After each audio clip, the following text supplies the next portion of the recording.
Venezuela es considerado el país en el mundo que mayor cantidad de recursos, por concepto de préstamos, recibió del gobierno chino a través de sus instituciones financieras, en el marco de la Going Good Policy. De los 350.000 millones de dólares en 139 países desde el año 2000, la nación caribeña obtuvo prácticamente el 20% de esos fondos, 63.739 millones de dólares, durante el período 99-2018. Tal magnitud de capitales representan un total de 27 transacciones, las cuales pueden distribuirse de la siguiente manera: 1.283 millones obedecen a los 9 primeros desembolsos 99 al 2006. 50.300 millones con base a los 8 desembolsos que componen el Fondo de Financiamiento Conjunto Chino-Venezolano (FCCU) y el Fondo de Gran Volumen a Largo Plazo (FGVP).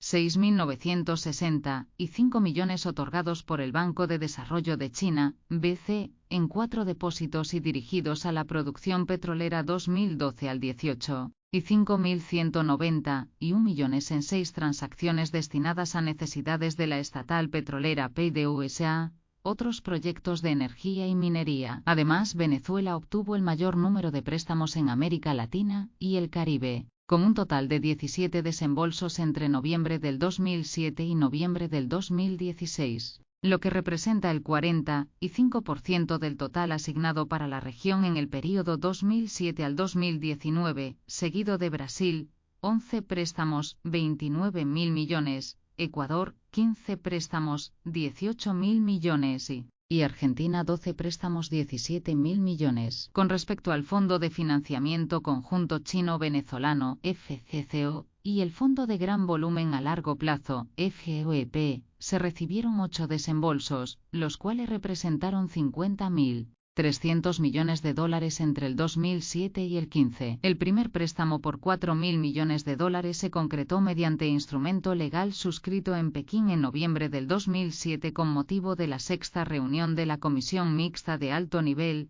Zamán. Ello formó parte del acuerdo marco refrendado el mismo día entre el BC, CNPG, Bandes, PDVSA, el Fonden y el Ministerio del Poder Popular para las Finanzas de Venezuela. 6 meses después, en el 2008, Caracas, fue suscrito el convenio entre ambos gobiernos sobre el FCCO, con el objetivo de consolidar los planes de carácter binacional en ámbitos como la agricultura, energía y petróleo, industria de alta tecnología e infraestructura. El entonces vicepresidente de Venezuela, Elías Jawa, declaró que el FGVP era significativo, no solo por su tamaño, sino por las condiciones de respeto a nuestra soberanía, instituciones y visión de desarrollo. Con respecto a los requerimientos financieros de pago, tenemos que para el FCVE, el capital e intereses tuvo una frecuencia de giros trimestral calculados a la tasa LIBOR más un diferencial que osciló entre 50 y 285 puntos básicos entre el 2007 y el 13, y entre 500 y 800 puntos básicos entre el 2014 y 15. Mientras que el FGVP, que estableció desembolsos en dólares americanos y yuanes renminbi, con vencimiento a 10 años del capital, e intereses calculados a tasas LIBOR, dólares, y SIBOR, yuanes, semestrales por cada moneda que oscilaron entre 350 y 500 puntos básicos. Ambos mecanismos de financiamiento representaron, FCCO, 30.000 millones de dólares prestados por China y 12.000 millones como aporte del Fonden, a través del Bandes, y FGVP, 20.000 millones de dólares. El total de los dos fondos ascendió a 62.000 millones de dólares entre el 2007 y 15. Para saldar los compromisos de deuda, Venezuela envió sus respectivas segundas renovaciones del FCCO, aproximadamente 712 millones de barriles de petróleo, lo que representa un promedio de 198.000 barriles diarios. Con el FGVP, se estima que fueron utilizados unos 634 millones de barriles, con un estimado de 176.000 barriles diarios. En total, estamos hablando de unos 1.345 millones de barriles de petróleo hasta el 2016, lo que significa en promedio unos 374.000 barriles diarios por lo menos desde el 2010 si sumamos 198.000 del FCC con los 176.000 barriles del FGVP. a tasas de interés ventajosas para Venezuela respecto al mercado internacional de créditos. Por otro lado, en un estudio publicado en 2019 por parte de los expertos petroleros venezolanos, Carlos E. Brandt y Carlos Eduardo Piña, se dan cuenta que las terceras renovaciones de los tramos 2014 y 15, el del 2013 y los dos aportes del FGUIB no habían sido cancelados en su totalidad. Las razones más relevantes se encuentran en la caída de los precios petroleros desde mediados del 2014, la disminución de la producción y el incremento de la crisis económica, conllevando a que en el 2016 se diera una renegociación de la deuda en la que se acordó suspender el pago de las cuotas de capital y solo abonar lo correspondiente a intereses hasta el 2018. Ricardo Menéndez, entonces presidente de la ZAMAN, para octubre del 2016 dijo a la prensa que Venezuela y China venían impulsando en conjunto 672 proyectos, de los cuales 338 habían culminado.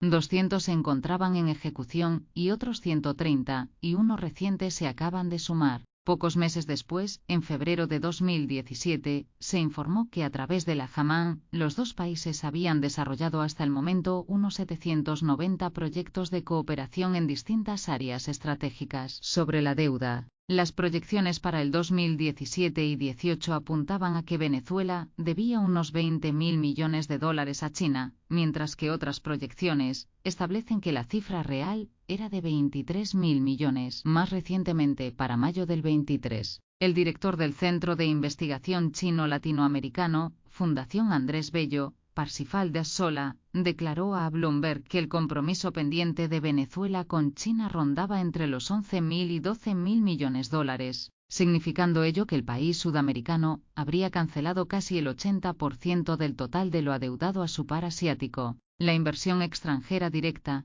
IED, de China en Venezuela registra un monto aproximado de 6.245 millones de dólares para el período 2003 al 18, distribuidos en 22 transacciones en proyectos nuevos, fusiones y adquisiciones agrupadas en tres grandes sectores: materias primas, 3.722 millones, servicios, 1.728 millones, y manufacturero, 794 millones, representando en conjunto un 5% de la inversión china registrada para América Latina y el Caribe en el 2000 al 2019. Hasta el 2010, 14 entradas significaron 1.024 millones de dólares, siendo el sector materias primas, petróleo y minería, y manufacturero, industria automotriz, los que más recursos obtuvieron, mientras que las 8 restantes transacciones desde el 2011 al 18 registraron un monto por el orden de los 5.221 millones, con el sector servicios, construcción de viviendas como el mayor desembolso, seguido de materias primas, petróleo y manufacturero, industria automotriz. En función de la generación de empleos, tenemos que se generaron 14.601 puestos de trabajo, lo que representa el 4% con respecto al total en América Latina y el Caribe, de los cuales 11.790 y 4 fueron en el sector manufacturero, 2.169 en servicios y 633 en materias primas. Como se ha mencionado, el sector materias primas registró 3.722 millones de dólares, en la que no están incluidos los aportes para la conformación de las empresas mixtas sino-venezolana, Petrozumano y Petrolera Paria. Por otro lado, incluye esa cantidad la venta de acciones de la empresa mixta petrolera Sinovensa realizada por PDVSA CNC en el 2018 por 1.580 millones de dólares, como parte del esfuerzo del gobierno de Nicolás Maduro Moros por disminuir la deuda de la petrolera estatal venezolana. El conjunto de transacciones en este sector ha estado orientado a la compra de activos e inversiones de capital fijo, tales como infraestructura, taladros y otros emprendimientos para el desarrollo de pozos petroleros y explotación minera, 480 millones dirigidos a bitúmenes del Orinoco, Vitor, para la construcción de una planta de procesamiento de orimulsión en la actual faja petrolífera del Orinoco, 13 millones de dólares para la exploración conjunta con COK Minerven en el área minera Gloria Primaria, mina de oro, 23 millones de dólares para la constitución de la empresa mixta Industria China Venezolana de Taladros S.A. IUTT, 132 millones de dólares en el marco de la conformación de la empresa mixta petrolera Sinovensa S.A. Inversión en capital fijo, 2 millones de dólares para la producción de hierro, 944 millones de dólares por la venta del 10% de las acciones de la empresa mixta Petropia realizada por PwC City. 548 millones de dólares destinado a la puesta en funcionamiento de un mejorador de petróleo para la empresa mixta Petroúrica, y 1.580 millones de dólares por la adquisición por parte de CMPC del 10% de las acciones de la empresa mixta Petrosinovensa, ampliando su capital accionario de 40 a 50%. Del sector servicios, los 1.728 millones de dólares ingresados fueron distribuidos de la siguiente manera: 20 millones de dólares para la conformación de la empresa mixta venezolana de industria tecnológica CAVICPE, 10 millones de dólares en la creación de la empresa mixta venezolana de telecomunicaciones CAVTIK, 59 millones de dólares en el diseño y construcción del complejo industrial de fabricación de electrodomésticos Ayer, 31 millones de dólares para la apertura de la sede en Caracas del BECTED, y 1.608 destinados a la construcción de viviendas en el marco de la Gran Misión Vivienda Venezuela. Y finalmente, el sector manufacturero, cuyos 795 millones de dólares desglosamos a continuación: 900.000 dólares en la conformación de la empresa mixta Industria Electrónica Orinoquia S.A. Orinoquia, 220 millones de dólares, destinado a la producción de vehículos Chery de Venezuela, 65 millones de dólares como inversión privada para la instalación de una fábrica ensambladora de vehículos, 200 millones de dólares en la creación de la empresa mixta Chery Venezuela, 31 millones de dólares en la producción industrial de materiales de construcción en el estado Carabobo, y 278 millones de dólares en la creación de la empresa mixta planta de autobuses Yutong Venezuela. Representan estas 22 entradas 18 proyectos nuevos y 4 fusiones o adquisiciones, prácticamente el 5% del total realizadas para la región, 437, entre el 2000 y el 19, ocupando en esta misma zona el sexto lugar entre los países receptores de IED China, superada por Brasil, Perú, Argentina, Chile y México. El investigador Carlos Eduardo Piña considera importante destacar que las inversiones públicas llevadas a cabo con recursos de los fondos FCO y FGVP no se consideran IED China en Venezuela. Sin embargo, algunas inversiones de empresas chinas se canalizaron a través de ellos, sobre todo las correspondientes a la creación de empresas mixtas, de tal manera que los citados recursos, 63.739 millones de dólares, préstamos, 99 al 2018, más los 6.245 millones de dólares en IED,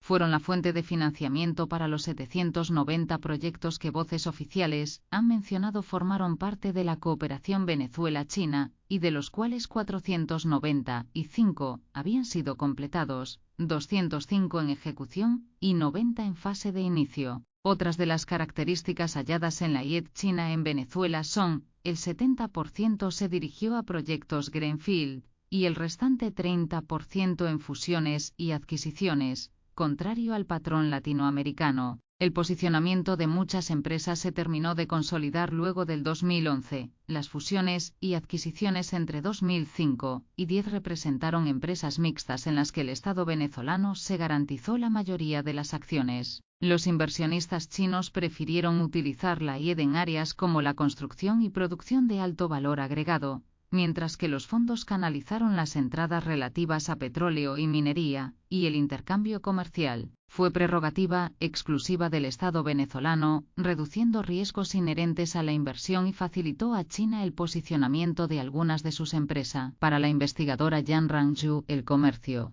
la inversión y la asistencia china ayudaron al gobierno de Hugo Chávez Frías y también al de Nicolás Maduro Moros a preservar su viabilidad política y económica, mientras perseguía una estrategia en la región que desafiaba a las instituciones económicas occidentales. Asimismo, contribuyó a que Venezuela se distanciara de socios tradicionales e instituciones financieras que, bajo condiciones muy bien establecidas, ofrecen sus préstamos. No hay dudas de la importancia que han tomado los intercambios económicos entre Venezuela y China en estas 2 primeras décadas y media del siglo XXI, aparte de los acuerdos, encuentros, ferias, exposiciones y otras realizaciones. El comercio binacional 99 al 22 ascendió a 175.000 millones de dólares, balanza comercial que se inclinó de manera favorable a Venezuela. Todavía para el 18, Estados Unidos seguía siendo el socio comercial número 1 de Venezuela, mientras China conquistaba el segundo lugar al superar a la Unión Europea y la India, realidad que cambió en el 19 cuando el país asiático pasó a ocupar el primer puesto hasta nuestros días. Por otro lado,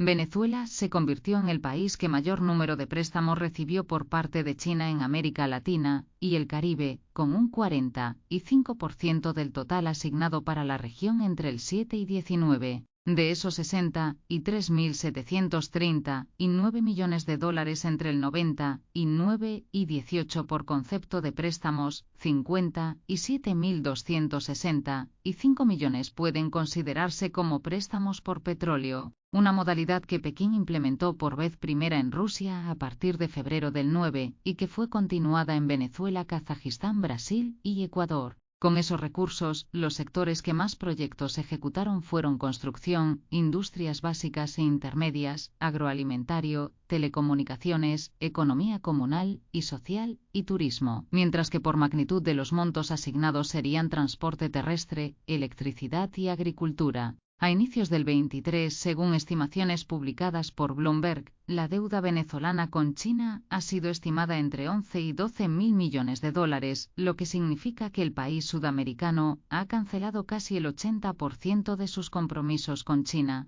Para el caso de la inversión extranjera directa, IED, de China en Venezuela, tenemos que esta registró un monto aproximado de 6.245 millones de dólares entre el 3 y el 18, ocupando el 6º lugar entre los países latinoamericanos receptores de IED China, detrás de Brasil, Perú, Argentina, Chile y México. Dentro de las características halladas en la IED China en Venezuela, tenemos que el 70% de las mismas se dirigió a proyectos greenfield y el 30% a fusiones y adquisiciones, contrario al patrón latinoamericano. El posicionamiento de muchas de las empresas chinas, sobre todo a partir del 11, las fusiones y adquisiciones representaron sobre todo empresas mixtas en las que el Estado venezolano se reservó la mayoría de las acciones y la dinámica del intercambio comercial y canalización por medio del FCCO y FGVIP de las entradas destinadas al sector petróleo y minería, mientras los inversionistas chinos utilizaron la IED en áreas como la construcción y producción de alto valor agregado. Ahora bien, el deceso del presidente Hugo Chávez Frías, el derrumbe de los precios petroleros e imposición de sanciones unilaterales por parte de Estados Unidos, por tanto, el incremento de la crisis venezolana y los efectos de la C-19 cambiaron totalmente el panorama, generando una especie de congelamiento de los vínculos que luego de la visita del presidente Maduro Moros a China en septiembre del 23 fueron retomados nuevamente y con mayor fuerza, elevándose el nivel de las relaciones a la categoría de asociación estratégica a toda prueba y todo tiempo.